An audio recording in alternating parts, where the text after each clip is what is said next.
Hi, my name is Brandon Dudley, and I'll be reading my story Between the Bridge and the River from North by Northeast 2. The reporter sat across from Gina at her kitchen table, the red light on a little digital recorder blinking rhythmically between them. A laptop sat open, and on it, the reporter had just played a recording of Gina's father, all but admitting to killing a young man 40 years ago. Could you tell me what you're thinking right now? That doesn't make sense. He said he was there? Yes. He's got dementia. He doesn't know what he's talking about half the time. We're trying to be as sensitive to that as possible. The reporter looked like he was trying to hide frustration, even desperation. That's why I'm here. We don't want to mistake any more than you do. Your father's mental state is definitely a concern, but he was very lucid that day. Your stepmother confirmed that. And he knew details of the crime. Everyone knows the story. He's probably just repeating what he's heard for years, all the rumors. But he knows things only someone who was there would know. This is just bullshit. No one knows what happened that day.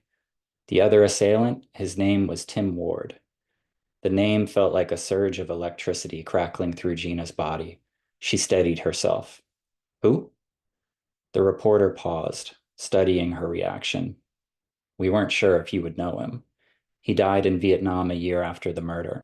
His sister gave us a letter, though. He admitted to all of it, told her exactly what happened. She hid it until now. How do you know he didn't write the letter herself, or that he made it all up?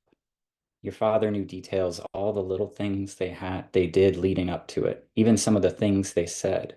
When I showed him the picture of the victim, you heard him. He said, "That's the boy who liked my shirt."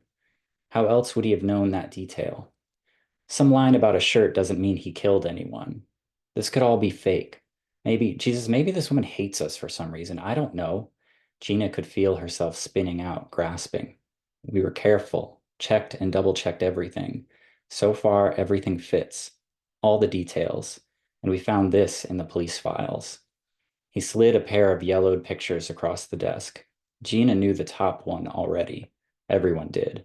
The only picture of the assailants as they fled from the scene, two blurred shapes running away from the body, curled sharp and clear on the riverbank. A teenage girl had gone down to the river to take pictures for her photography class and witnessed the end of the crime.